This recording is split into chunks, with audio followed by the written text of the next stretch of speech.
Good morning, everyone. Welcome to the Pipeline Industry Special Interest Group. Thanks for joining us this morning. My name is Jeff Allen, and I'll be your host today. And also joining me from Esri is Tom Coolidge. Tom, I see you out there. Good morning, Jeff. Good Good to morning. be How are here. you? Thanks. Doing really well, thanks. Thanks.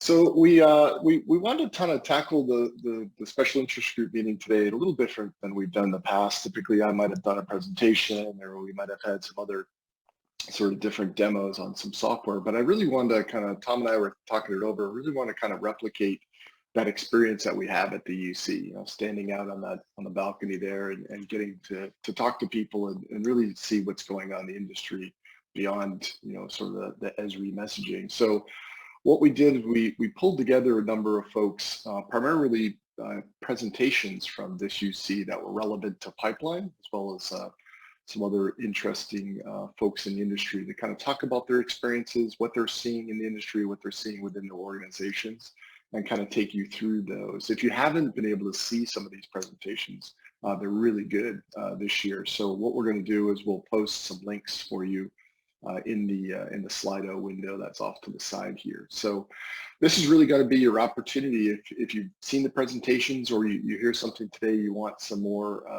information on, please post your Q&As in that chat window off to the right-hand side. So Tom and I are going to be monitoring that, and we can ask each of the individual presenters some specific questions about their presentation or just about the pipeline industry in general. So our guest speakers for today are kind of across the industry, both from the operator and the Esri partner community. Tammy Hall from One Oak is going to be coming on and chatting with me about her big endeavor there about modernizing their system of record. Stephen Brown from Iron Horse Midstream did a really good presentation on a system they put together for managing and monitoring their cleaning pigs and getting real-time data back and forth from the field. And then Ron and Evan are going to come on. Evan's from Enable Midstream, and Ron is from, obviously, New Century Software, and talk about a project they did with viewing corrosion data inside of ArcGIS Pro and some of the visualization tool. Jay Smith from SSP is going to come on and talk about some things they've seen in the industry about migrating from or adding utility network to an existing APR implementation, what that looks like. Neil from CHA is going to be talking about some of the stuff that they've been doing as far as enabling smaller midstream pipeline operators with things like ArcGIS Online and web-based tools. So really good lineup of speakers, some really interesting topics, and we hope you see some value in the way we've approached it this year. Hey, Jeff. It looks like your sharing is cutting out all but the rightmost portion of your slide. Interesting. Yeah, they suggest you reshare.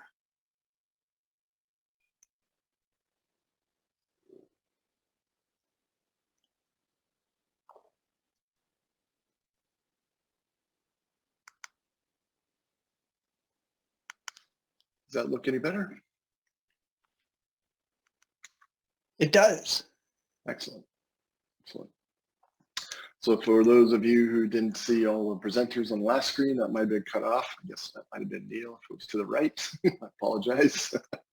Wouldn't be the first time I've cut Neil off in the conversation, so he's probably used to it by now. Here's our presenters, and then sort of here's how we're going to sort of address the agenda. Tom and I are going to talk about some industry trends that we're seeing from the Esri perspective, and then we'll work our way down through the list of speakers as we go down through. So let's talk about industry trends. So Tom and I wanted to kind of chat a little bit, kind of have an open discussion about what we're seeing in the industry from our seat, right? A lot of folks ask us, hey Jeff, what's going on? What do you see? How are things evolving in the industry? So I'll give you a little bit of insight from my side, and then I'll have Tom weigh in. Tom's got a unique seat because he kind of sees this from both the both the midstream transmission point of view and also the downstream gas distribution point of view too. So we can all learn something from those sort of shared experiences. But really from my seat, for the midstream operators and upstream, we see this real push to do more with less, I think is the way I could best describe it. And so operators are really looking to take their existing implementations and streamline those operations. And a lot of times that means sort of modernizing that system of record onto something, maybe moving off of a, say, POS relational and moving into a single geodatabase. Or maybe they have multiple databases going on and consolidating those down into a single environment. Because a lot of customers are seeing, as we expand the use of GIS across the organization, the proliferation of mobile computing and system of engagements through the web browser and portal and AGOL, the more people we touch, the harder it is to go back and make any changes to that core system of record, right? Because then we have to rebuild and reconfigure all these touch points. So it's a real sort of push to that. And that could be very equally on partner applications, or it could be with some of the Esri editing tools. We see a mix of companies implementing, the new versions of Pod 7 and 7.01 that's due out recently, as well as UPDM. We see a lot of traction there as well. A couple of different approaches, and really from an Esri perspective, we see those data models very equally in our eyes. They're, our tools for managing pipeline data are somewhat sort of data model agnostic along those points. But if you did see the plenary, one thing to note really is all the new advancements in ArcGIS Pro, right? So lots of different things around data engineering and how to display maps and just, general finding tools through some of the new search options. Pro is definitely in everybody's future. We've sort of announced what the timeline for ArcGIS Desktop is going to look like, and all the new editing tools around pipeline are clearly based, in Pro on the service-based architecture. So I think that's really a lot of things. We see companies making that jump to Pro at the same time, or making that migration this year or next is big projects. The other big trends I see is around moving data out into the field, right? So we're getting more and more requests about how we can not only just collect data in the field, but how can we move data back and forth through that full field work cycle? So that involves navigation, workforce management, displaying that data back in the office on dashboards. Stephen's going to talk about this in his pipeline pigging presentation, and showing how he's really kind of done that full force. And field maps is really, at the center of that story. We've got customers now moving on to field maps and adopting their original collector and maybe Explorer applications and moving that over. So a lot of interest there. And then the other two big areas, one is around imagery, right? So in the pipeline industry, we've always had this need for imagery for DOT, house count classifications and things like that. A lot of people are relying on streaming imagery, but now we're seeing more people going out and collecting imagery with drones and other aerial-based systems. How to manage that data, get it off of that hard drive that's been delivered to the back office and put that in the system so that people can easily discover that imagery information and use it is a big topic. And one of the things that came out this week that you might have seen is ArcGIS for Image for ArcGIS Online, which basically takes that image server capability that was only available in an enterprise behind the firewall and moves it up into a more web-centric, cloud-centric type of approach, which is saves a lot of horsepower and computing power, and is very flexible to expand that system online and be able to serve that imagery up both to your internal and external customers. And then the last thing from my seat is a big use case around velocity and geo event server. So most organizations have their maps, they're pushing them out to the rest of the organization. Now it's a matter of taking those maps and making them come to life. And we think of that right away about SCADA, right? How can I tie my maps to my SCADA system and see real-time flows? But we also see other use cases around monitoring geohazards and other different types of sensors that might be out there, people, personnel, trucks. How does all that information come in and make these maps come alive in the back office? And then how, not only can we see it real time, but how can we take that information over time and do some analysis on that and bring value to the organization based on looking at trends, both past and future, and make better decisions for the organization around that real-time data. So Tom, those are a couple of points from my desk. What have you been seeing from your side of the organization?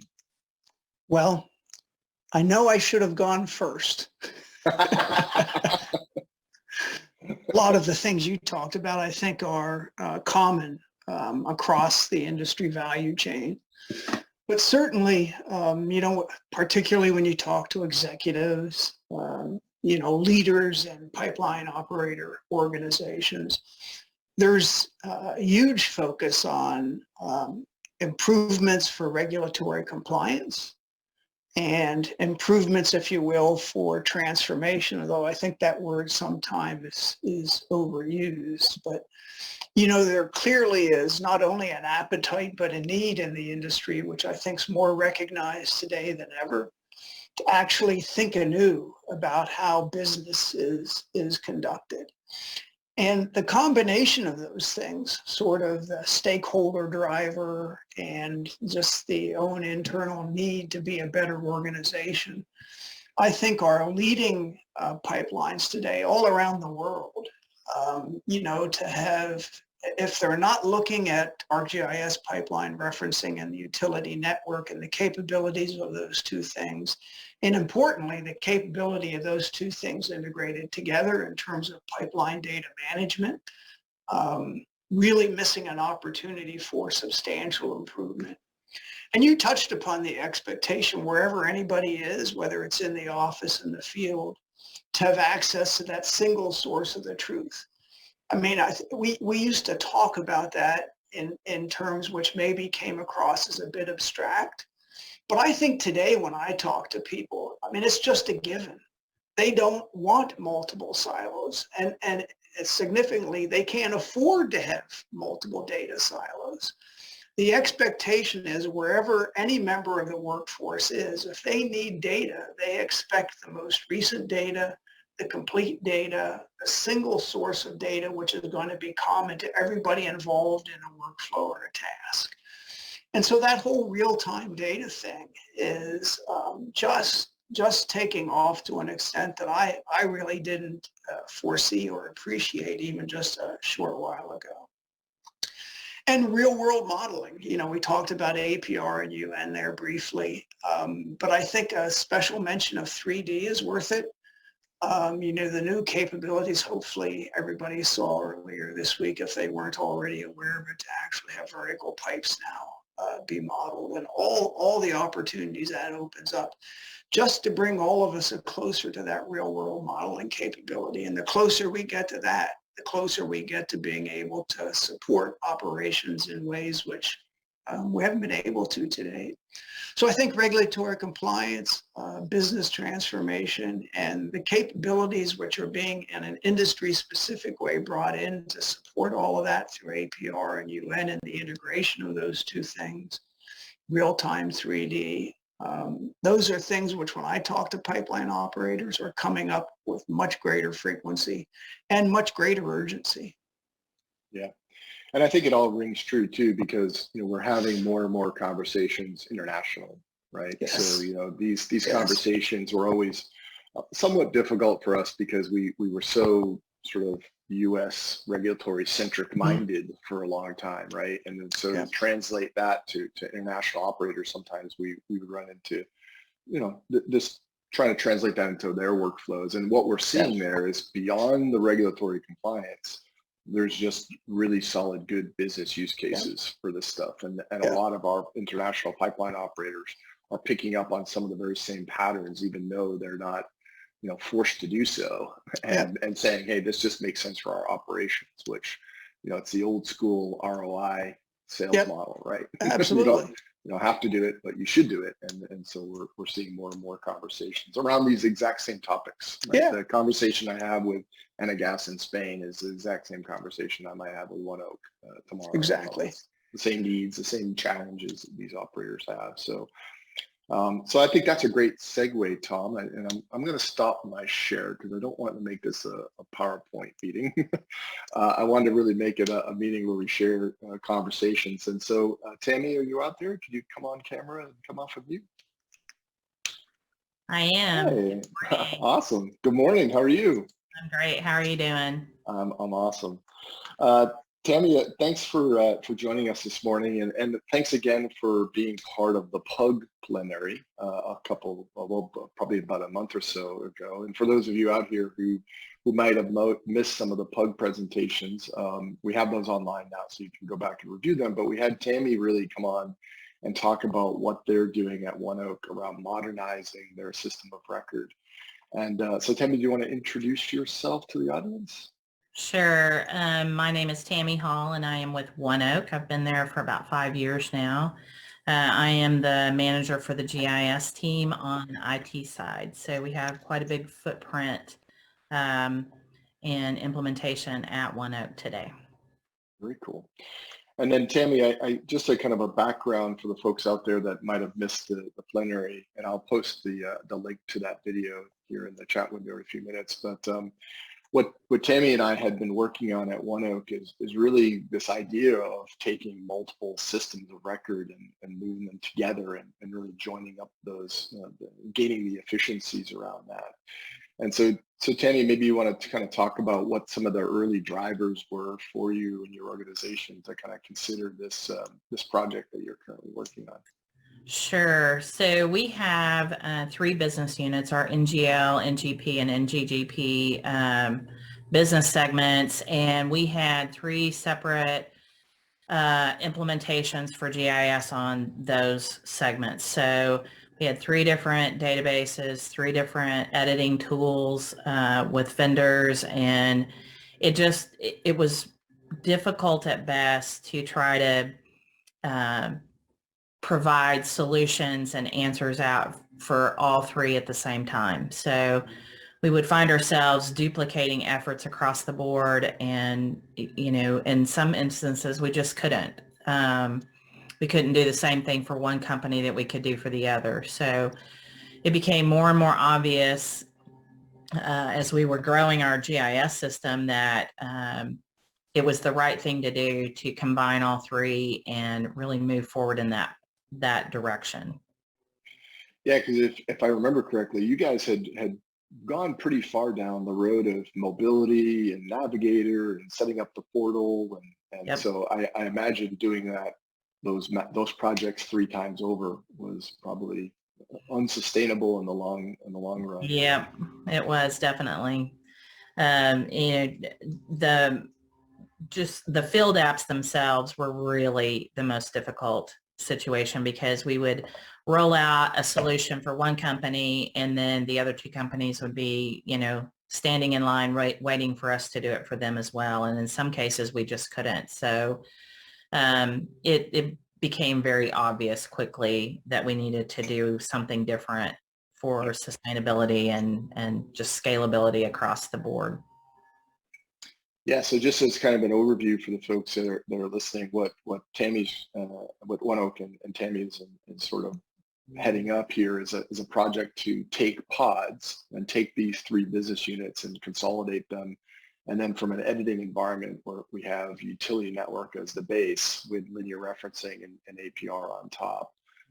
And this is going to be one of the first implementations in the industry of utility network and APR and pods all working together. So me personally, Tammy, thank you very much for leading the way, and all the great folks you have there at ONEOK that are putting a lot of energy into making that happen. And for those of you who might not be aware, ONEOK is going to donate some of that work back to the pods organization.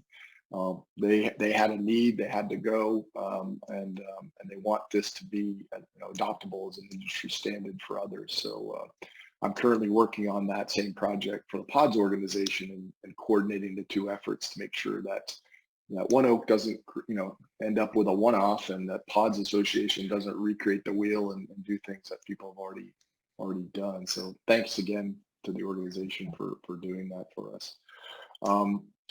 From a last question for me, Tammy, before we move on, what are the kind of lessons learned if you had to look back over the last, I don't know, we've been at this probably planning this for at least 2 years, but probably rolled up our sleeves for the last 12 months. Anything that, you know, you can give guidance for to people out there as they start thinking about this journey on their own? Sure. So I think as far as guidance is concerned and planning, we learned early on that we had to get all the right people in the room to have the discussions. And, you know, we reached out to industry leaders to talk to them. We had lots of sessions. As you know, we had a planning session at One Oak early on where we invited vendor leaders in the vendor space and, you know, just pick their brains around what their thoughts were and where they were headed. We brought Esri in, and then, you know, just trying to make sure that we asked a ton of questions in advance of our implementation or even our project kickoff. Post, you know, we've just wrapped up our design sessions and we're now into build. I would say if I were to provide guidance as far as a lesson learned from where we're at today, I would say probably allow more time for your architecture design. You know, we've worked very closely with our Esri partner, and Rasu. I'm going to call him out because he's phenomenal for us. But you know, we didn't anticipate a lot of the infrastructure discussions that we were going to need to have, and, you know, things like cloud versus on-prem, Oracle versus SQL Server, you know, hardware branding, and, you know, just what is specific to One Oak. So I think if I were to give anybody advice today, and it'll probably look different maybe even in the future, but would be to really work closely with your IT infrastructure departments and, you know, to understand what your company's direction is and limitations, and, you know, just what's necessary to get to the point where you need, because there is a tremendous amount of technology on the back end of GIS. It all looks kind of simple on the front, but it's very robust on the back end. And so I think I would just allow plenty of time for those conversations to occur and to be planned for. Yeah, a lot of this is new for everybody, right? So Right. as we move away from just direct connect to the geodatabase and services and branch versioning, you know, we keep teasing out these issues all the way through the stack and into the vendor community as well. So I totally agree. You know, we're uncovering a lot as we go through this process with you. And I think from my perspective, the other thing I really appreciate is your willingness to talk to anybody, right? So I've had other customers that say, who's doing this? Like, well, talk to Tammy. And so thank you for that. And if anybody out there is looking at a project like this or interested, Tammy's always been very, very gracious with her time to talk to folks in the industry. And obviously Esri is very involved in this project as well. So we can fill you in on some of the details. So I don't know if it came through. I'll check. Tom, are you still up there, Tom? Did you see the link come through the Slido? I made the announcement, but I don't see it posted on my side. I don't see it either. Okay. Oh, here it is. I have to hit the announce now button. So we'll try that. Anyways, I'll get that working and get the link to Tammy's presentation from Pug posted up in the chat window. So thank you, Tammy. Always appreciate your time and talking to us, and good luck with the rest of your project. I know I'll be there helping you every step of the way where Esri can, and we look to hear more in the future about your different about your success and your rollout to implementation. So thanks, Tammy. You're welcome. Thanks. Excellent. Thanks. So next up, we have Stephen from Iron Horse Midstream. Stephen, you out there? Hey. I am. Good to see you again. How you been? Doing good. Good awesome. to see you. Looks like you're back to the office. I am. That's awesome. Yeah, we're still virtual on our side, and we look forward to getting back to these events in person where we can have these types of chats. But Thanks again for putting your presentation together for the UC. I found it. I knew about your project beforehand, but when I saw it all together with the video, the guys in the field, I thought it was fantastic. So maybe you want to just give a quick introduction to yourself, Stephen, for the rest of the audience. Yeah, my name is Stephen Brown. I am the senior designer and GIS tech here at Iron Horse Midstream. We are a full service natural gas midstream company, and I'm pretty much a one-man show when it comes to all the GIS and drafting needs here at Iron Horse. Very cool. Yeah. So maybe you could tell us a little bit about what your presentation was for those folks that might not have seen it yet. Just kind of give us a quick overview of what you guys had presented on. Yeah, sure. It was called Pipeline Logging Made Easy.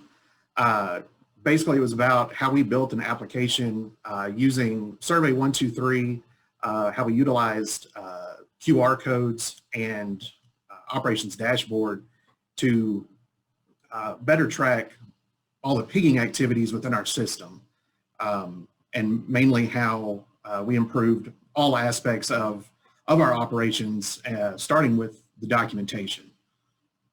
We've got, approximately 250 miles of pipelines, 150 launchers and receivers, and that's a lot of documentation coming in paperwork. So this was our attempt at reducing the paperwork and reducing the timing on how long it takes to get that paperwork in, put into a spreadsheet, all those kind of things. Yeah, because when anybody comes up to me and says, hey, we want to do a project about pipeline pigging, I immediately go to ILI data and alignment and all the crazy stuff that comes in on spreadsheets. So this is a really interesting presentation from my seat, because it was all around not that intense integrity data that we normally think about for pigging, but the cleaning pigs and that program. And I was just impressed with, on your system, just how often that was happening and how many times that we had to clean the pigs and how you push it all towards a central facility. So even me, I've been in the pipeline industry forever. And I thought that was just fantastic. I thought that was really interesting how you pulled that together. And just for the folks out there, what Stephen had shown is basically, again, it was Survey 123, if I'm correct, right? And yes, in the field. yes. So Survey 123 form, they launched the cleaning pig. They have a barcode on the launch receiver, and they say, hey, I've started and end, and then they showed all that results back on a dashboard in the back end. So how's it been going? You've had this in production now for a little bit, I believe, right? Yeah, we've been using it for about, I'd say 18 to 24 months. Cool. And we've got probably 7,000 records of the guys launching the pigs, and it's made a big difference on environmental reporting. That was something that we had added in here, I don't know, about a year ago. We took the volumes of the pig traps, the launchers and receivers.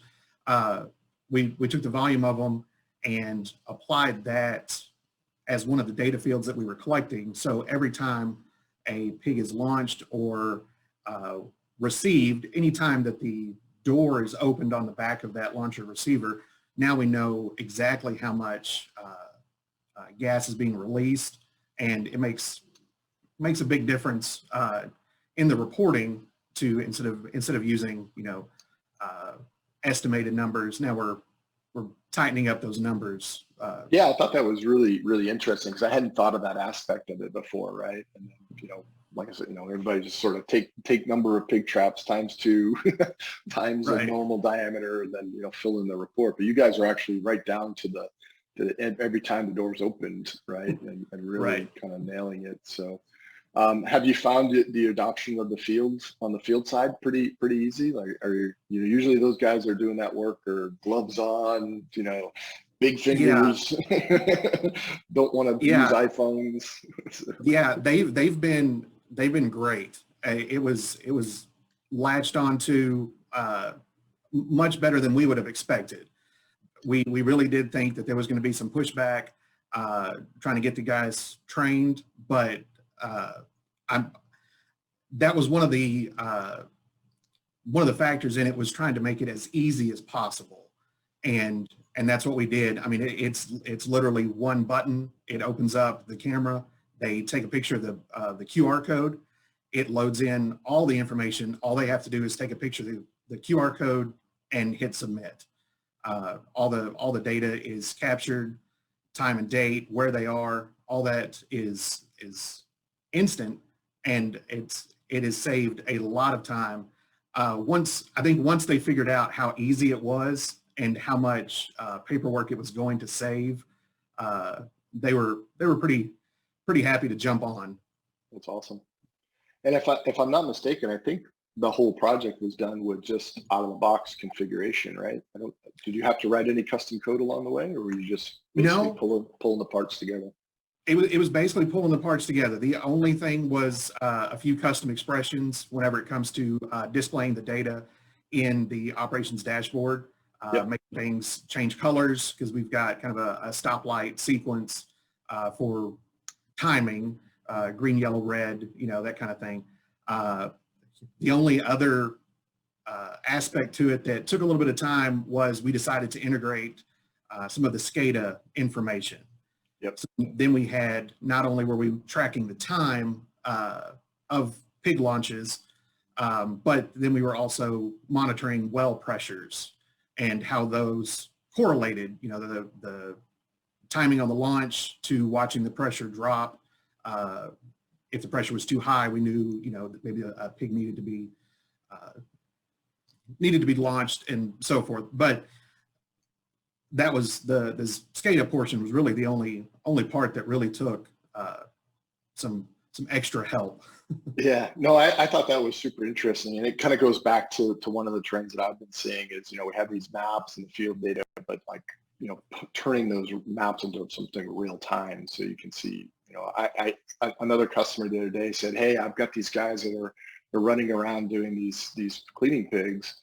They schedule the work, they go out there and they find the line's not active, right? So there's no pressure to move the pig down the line. So the whole drive to the field and the planning was for nothing, right? So if they could have just seen that, hey, that line's shut out right now, we can't run that today. That would have been absolutely a huge time savings. And companies are looking not only for man-hour savings, but windshield time savings for going towards their carbon neutral footprint and things like that. So any of those small savings we can find along the way are helping that out. So I did post the link in the window. We did have one question for Stephen.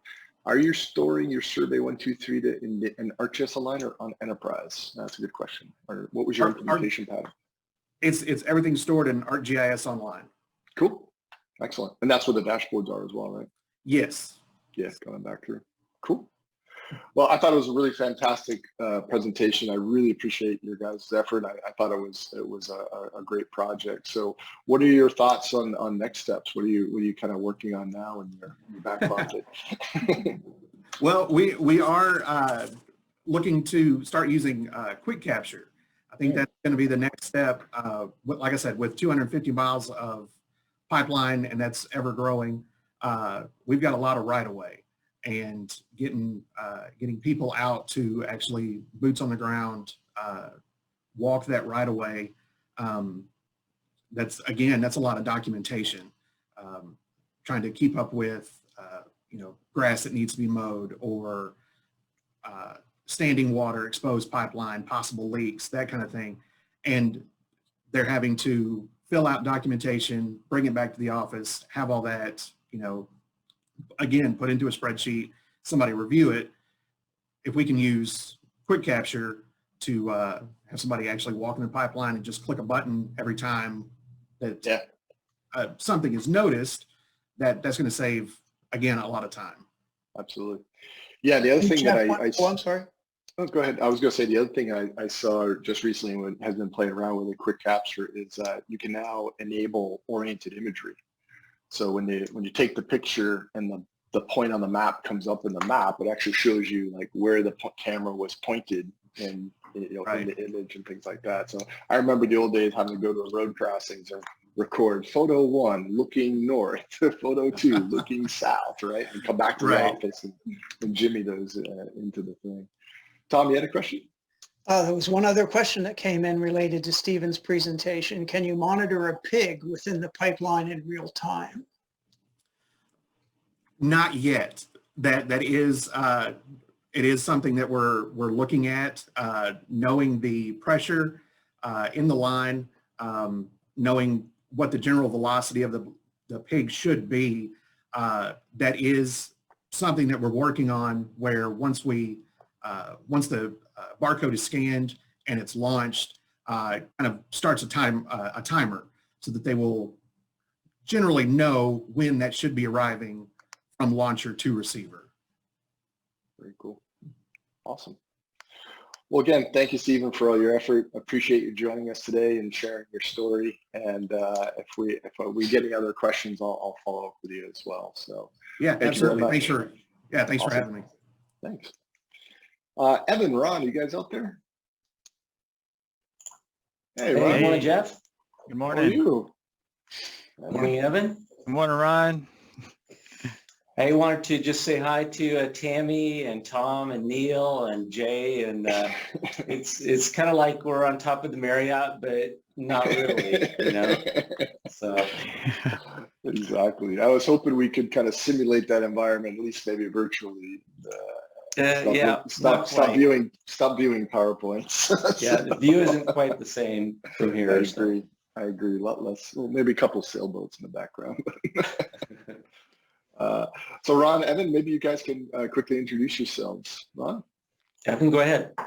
Evan? Oh, okay. Thank you. Yeah. This is my first Esri conference too, Jeff. So just want to say thank you. And all right. It sounds fun. Ron says you're on top of the Marriott usually, so I'm sad I got to miss that. I work for Enable Midstream Partners. I'm an integrity engineer for Enable Midstream out of Oklahoma City, downtown Oklahoma City. And right now, my position is to work with assessments, specifically ILI assessments, and that's where the work with Ron came into play. So I'll let Ron go now. Hey, good morning, everyone. Ron Brush, president of New Century Software. We're now part of Mistras Group, acquired about a year and a half ago, almost 2 years ago. And so we developed, if you haven't seen the presentation, we developed a ILI corrosion growth analysis application tool. And we worked very closely with Evan in partnership there. So basically what it does is it takes the ILI call boxes from 2 different ILI runs, overlays them, and then compares them year over year. Maybe it's 3, 4, 5 years, whatever, to see what the corrosion growth that has occurred there. And so in partnership with Enable Midstream, we developed this and generated the reports and the output. And I think, Evan, first time at the Esri conference, thanks Evan for doing this, but also first time GIS user. And I was really impressed with, we gave him ArcGIS Pro and gave him the whole set of data in a file geodatabase. And, Evan, you started out, with like, okay, what do I do? And so in a short tutorial, you just sort of ran with it. And I was just really impressed with how, how quickly you picked it up and how intuitive ArcGIS Pro was for you. So. Yes, it was intuitive. I had a little bit of ArcPro, but ArcGIS was a lot easier to work with. I found it was more intuitive, all the different layers, different things you can turn on. Once you kind of get the basics, Ron and his team were great teachers and mentors. You can really, there's a lot of power to have with that application. Yeah, so we didn't have to break Evan of his old desktop habits. We can move them right into ArcGIS Pro, so that's great. The interface looks fantastic, and I love how you guys are taking advantage of some of the charting capabilities. And sort of, we always think of the map being the main star of the show, but really, Evan, look at your presentation, looks like you are working a lot on the histograms and different things, and then being able to visualize those on the map at the same time. So I thought that was really interesting use case. So Evan, from your perspective, how have you seen this as a benefit to Enable, like from your just day-to-day operations, comparing your old way of doing things and the new way of doing things? Are you seeing efficiencies? Are you able to answer questions that you couldn't answer before? Or what are the benefits to the company from your perspective? Yeah, from my perspective, I think it just adds a lot of efficiency. It's another tool in the toolbox, as we say. You have pipe tallies you get from ILI vendors, and it's a spreadsheet, which is great to look at and kind of get an idea of maybe trends. You can look at the numbers from one run to the next, but then you get to take it a step further when you have aerial imagery, when you have some of the charts and maps like Ron was talking about and you mentioned. You can take it a step further and actually see where this is in real life. Is it by a house? Is it by some sort of high consequence area? Are these actually growing or are they just small growth? All these questions that you have when you do multiple assessments with smart pigs, it just helps. When you just have the pipe tally book, you're just looking at spreadsheets and you can become a little detached from how this is actually affecting real world situations, people and population and other assets that can be in the right of way as well. So I say efficiency and just an overall better feel for how this intersects with the public. Cool. Hey, Ron, I had one question come in. I'll pass this one to you and maybe you guys can both comment on it, but it kind of goes to the heart of what you guys are doing. When comparing ILI runs for corrosion growth, do the subsequent point locations line up, or there's some correction on the tool data? Yeah, that's a good question, because you think that because of using two different ILI runs, differences in the odometer or things like that, you might get some pretty misalignment, some large misalignment there. But actually what we do is we correlate everything joint to joint, and then we do a slight calibration within that joint. Okay, so that gets us in a pretty good position axially.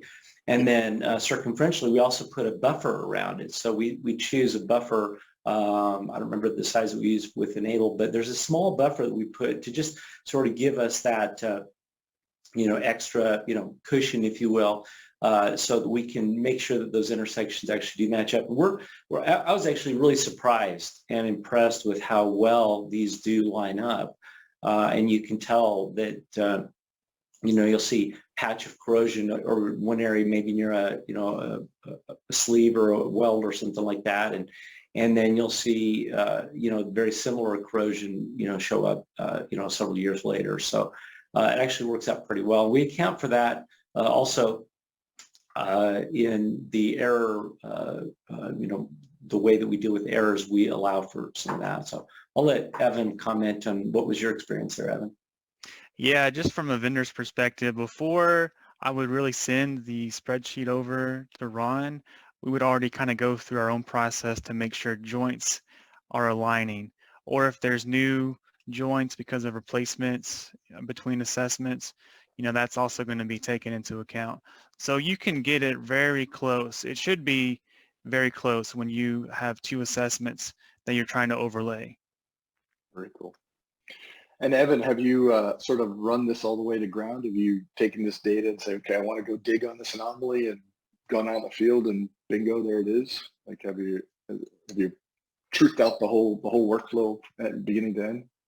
Okay, with this Esri or this ArcGIS Pro, we have not done the digs yet on the project that we worked with. Yep. But in the past, yeah, we've had other vendors we've worked with for corrosion growth rate analysis. And yeah, we've gone through the whole process and tried to analyze how well the tool performs based on that. So yeah. Very cool. Awesome. I think that's probably, the next area that we want to take this thing is to be able to identify those digs, so Evan and his team, they'll use this to analyze the data and then evaluate, yeah, these are the ones that we can filter out. These are the ones that we need to include in the dig program. And then send that out to like survey 1, 2, 3, collect data, photos, and then feed that back in to really close the loop and then generate your Unity plots and so forth. Yep. So that's probably one of the next things coming up here. Very cool. Well, Ron, I just want to kind of call you out and commend you. I know you guys have done a lot of work and cut your teeth on moving a lot of your tools over to ArcGIS Pro. This is just another example of a great interface that I've seen in Pro, but you've also got the alignment G generator that you guys have moved over as well. So thanks for that adoption pattern, because as much as we modernize these system of records onto UPDM and APR and all that stuff, if the vendor tools aren't there to support it, then we're stuck, right? So we need all this pipeline subject matter expertise and these additional tools that work in concert with those underlying data models to pull it all together. So from behalf of Esri, thank you as a partner for taking on some of those projects. I know they're not easy. So yeah, no, thank you, Jeff. It's definitely a huge effort to move everything over from ArcMap to ArcGIS Pro, and it's been it's an ongoing process. It doesn't just happen overnight, but being a long-time ArcMap user, like, I don't know, 20 years or whatever, I had my doubts about Pro. Is it really going to be better? And I've converted. I've fully switched over. I don't even use ArcMap anymore. Pro is just really awesome. I'm pleased with the performance, the capabilities. It's this is not just a paid promo or whatever. It actually is a really nice tool. Excellent. That's great to hear. That's great feedback. Well, Ron, Evan, thank you so much for putting the presentation together. I know there's, in the virtual world, there's a lot more work to do than just showing up with your laptops and having a conversation. So from the Esri perspective, we thank you for doing that. I posted the link to your presentation in the chat window for the folks that want to go out there. I really recommend you take a look at it. It's got some really good graphics on what they're doing with this corrosion risk stuff. So Ron, Evan, thank you so much. And I can't wait to see you guys face to face again. Okay. Thank you. Thanks, Jeff. And maybe next year, top of the Marriott, huh? Absolutely. I'm looking forward to it. All right. Cool. Take care. Thanks, everyone. Excellent. Hey, Jay, you out there? I'm here. How you doing? Hey, Jay, what's going on, man?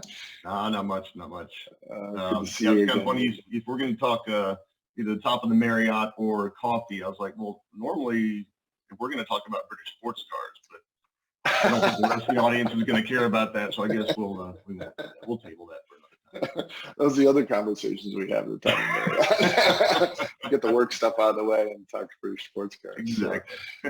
So Jay, for those of you who don't know you, maybe you could just give yourself a brief introduction. Sure. So Jay Smith, I'm with SSP Innovations. I've got 30 years in the transmission pipeline industry. Dealing with several of the people on this panel I've known for a good chunk of that time, and started off with data management, kind of transitioning into integrity management, and then really kind of just into the PHMSA, DOT regulatory compliance for the kind of the second half of that 30 years.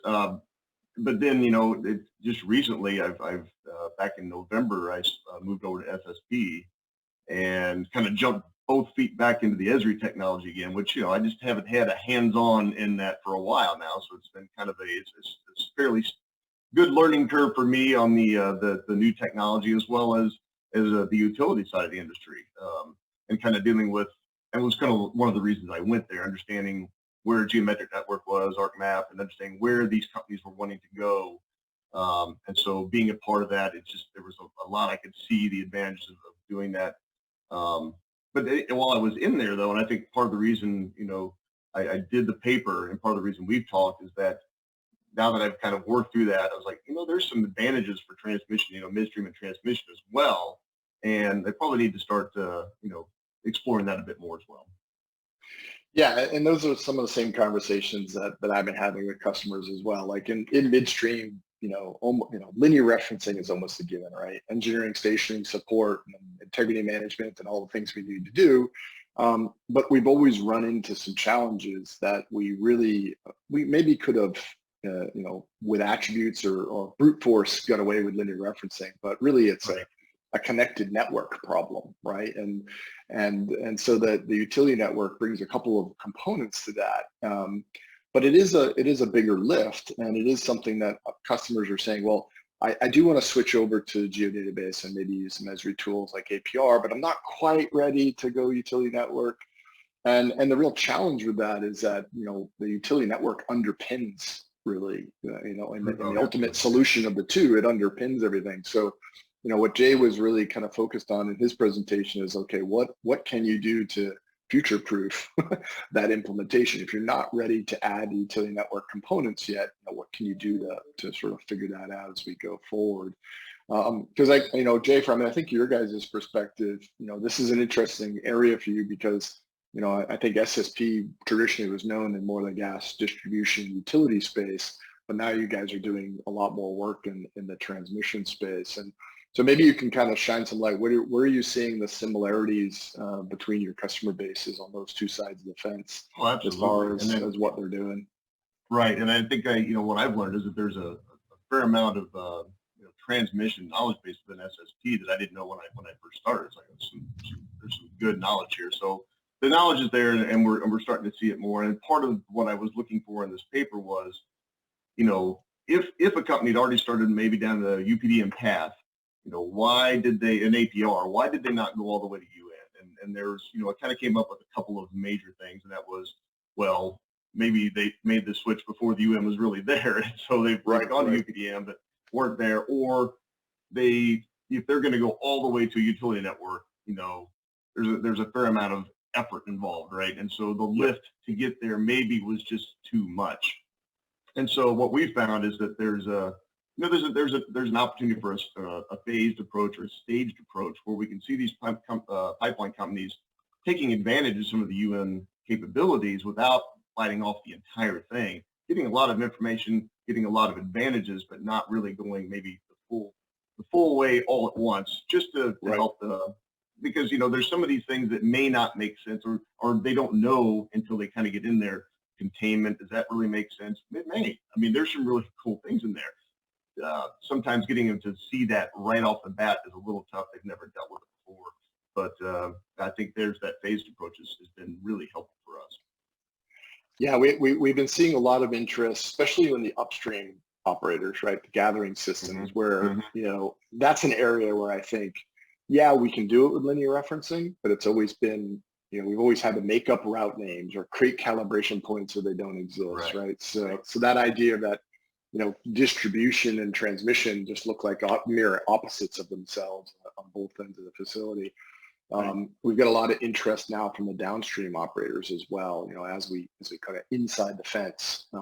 Again, linear referencing, not really applicable in a lot of those cases, but we don't want to get to the situation where we have multiple GIS systems just because we're going from station to non-station pipe. So which is another advantage of going to UN, is being able to have, how long have we wanted these things to play in the same sandbox? I mean, forever. So now that we can get there, being able to take advantage of that. Yep.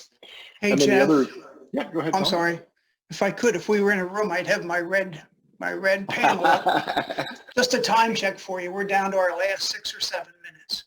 Yep. I was just wrapping up with Jay, and we'll get Neil on for the last little bit of this, and we could go.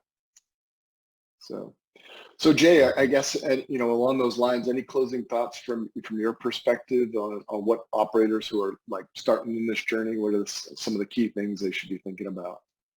Yeah, I mean, one of the big things I think is, and I think you and I talked about this too, is one of the advantages of doing a staged approach or going full UN is from the regulatory compliance side, we know that the data is not going to get less, right? It's only going to be more and more data coming in. And as we move forward, the data is going to have to be cleaner. We can't get away with some of the things we were able to do in the past. The data is going to have to be cleaner. And by going down this path, it helps. And once you're in the utility network, the data tends to stay clean, which has not always been in the case in the past as well. I think that's one of the big things we've been looking at now. Is like it's going to happen. You're going to have to go this way. It's going to be slightly painful, maybe, but the advantages far outweigh not doing it. Absolutely. Well, Jay, thanks for joining us, and thanks for putting your presentation together. I know it's a lot of work, and I really look forward to seeing you face to face again and talking about the NG. So good to see you, Jeff. All right, pal. Talk to you. Care.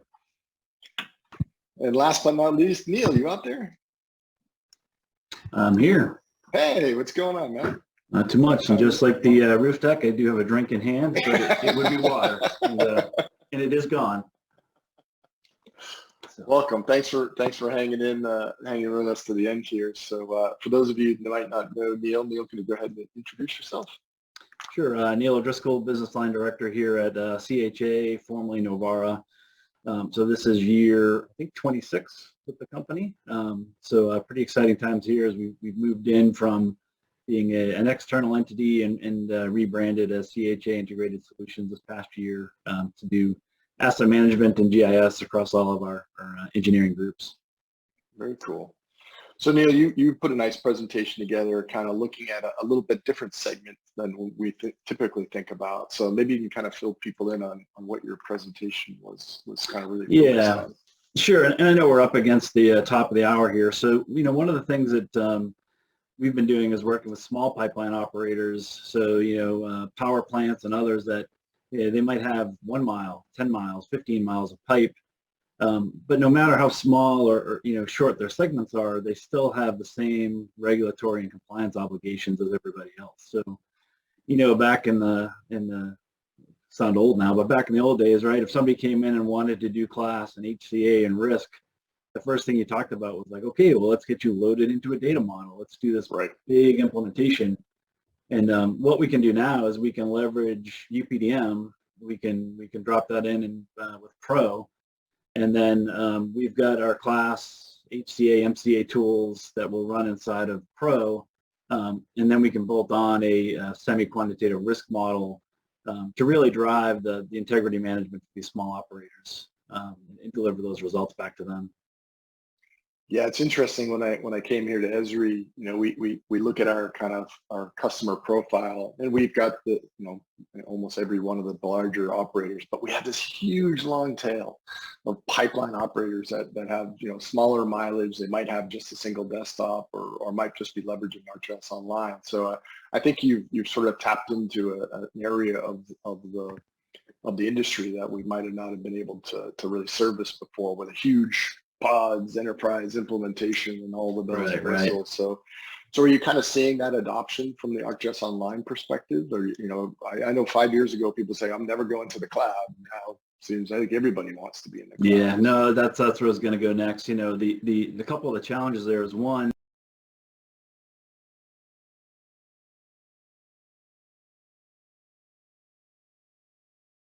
this isn't a lot for these folks. It's not their day job, right? So they're running a power plant, and then they're like, oh, and I've got this pipeline that I've got to manage, right? So so what we've been able to do for a lot of them is we can provide all this as a service. They get an ArcGIS Online subscription, and then as we manage the data, do their risk analysis, it just gets published out to their ArcGIS Online portal. And what we've actually started to see is they're getting greater adoption across their organization because now they've got an easy-to-use portal to be able to pull up all their data. And then they've even got their field users who can just use, Explorer, field maps, and now they've got all that data, at their fingertips. So you've really gone from like 0 to 100 as far as, adoption and access to that data for these smaller operators, which has been great for us to see. Yeah, and I think that speed of adoption, right, is something that we've lacked in the past. Is there's a need, and then it's like, oh, it's a whole project, and now we can do a lot of these things for just out of the box, Right. And for those of you who haven't seen Neil's presentation, definitely check it out. It's really cool stuff inside of ArcGIS Pro. So I'll give you the same shout out that I gave to Ron. I just want to thank you guys for kind of adopting the Pro platform and the modern sort of GIS system of engagement and getting your compliance tools sort of reworked in that new infrastructure, because we can set up APR, we can set up linear referencing, but if I can't calculate class or HCA or risk, I can't, that's not a full solution. So we need you guys with that deep industry experience and SME experience to bring those analytical tools to the table. So where do you see you going next? What's kind of on your roadmap for this type of environment? Yeah, so the big thing now is we've got the compliance tools over on Pro, and then we've also got our mobile platform, Kariba, which is built on Esri's runtime for iOS. And so it really complements field maps and other tools out there, but it's really pipeline specific workflows. So as they go out, they can do their valve inspections, pipeline marker inspections. It's integrated with Heat's methane detectors, so they can do leak surveys. We've integrated with Bernson's RFID tags, so you can You've got RFID enabled pipeline markers now. So as the people walk, they can just scan it and interact with it. And all that data flows back seamlessly to the geo database. So we're not, ending up with these separate, mobile database, desktop database. It's all one platform. So that's really the biggest thing we're working on there this year. Very cool. Well, again, Neil, thanks for all your effort. Thanks for all your effort from all the folks there at CHA and pulling this together and putting your presentation together for us. And yeah, thanks for having me. I appreciate it. I'm getting the high sign, so I guess they're closing the bar, so we gotta move on. Go to the next one. Well, thanks everybody. Thanks, you too. And thanks everybody for joining us today. I hope you can go back and review some of those paper presentations on pipeline. If you have any follow-up questions for us, Tom and I are always here and available to answer questions. And hope you have a great rest of the conference. And I look forward to seeing you all face to face next.